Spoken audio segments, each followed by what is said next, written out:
What is up, everyone? This is Jojo the Techie, and today I'm reviewing the Lenovo Chromebook Duet 3.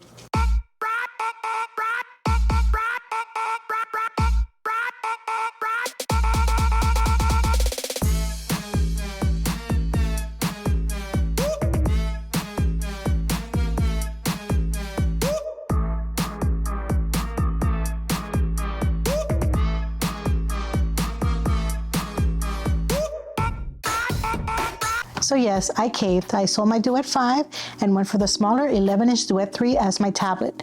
And you know what? I'm not sorry. I'm really enjoying this device in the month that I've had it in my possession. It's lightweight, portable, super convenient for traveling, or even just to use it around the house when I don't want to move my laptop. I use it a ton on my desk as a secondary device, which means mostly I'm using it to casually play music or watch YouTube videos. But this device isn't just a casual content consuming machine. It can get down to business too. Just recently, I took a trip to Austin, Texas, and this little guy was my companion throughout. I used it to watch movies on the plane, at the hotel to catch up on work, and at the airport when my flight was delayed.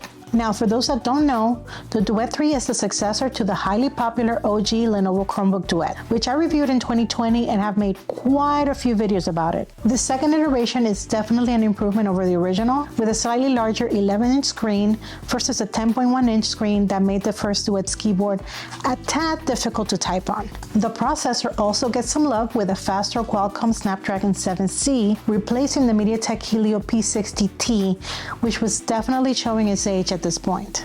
This new model also has a USB-C port on each side, which I found extremely convenient as the OG model only had one. The model I purchased was the Best Buy variant, which has the 128 gigs of eMMC storage, but unfortunately only 4 gigs of RAM, which is the same the original Duet had. I really wish there was an 8 gig option, but sadly there isn't one available yet as far as I know. And believe me, I've checked. Battery life is also pretty good, with Lenovo promising 12 hours on a full charge, but we all know that's not real world usage. I honestly haven't timed how long mine lasts, but I do know that I could leave it on my desk all day and not have it die on me until I charge it and all of my other electronics overnight. But with these improvements also comes a price bump of about $100 here in the US, with the Best Buy variant currently retailing for $379. There are some good reasons for that, one being the improved screen resolution. It also has some noticeable cosmetic upgrades in the backplate and keyboard cover, which have a similar cloth material to the predecessor, but that feel thinner and have a stronger magnet. The keyboard also feels somehow nicer when I type on it, and the pogo pins just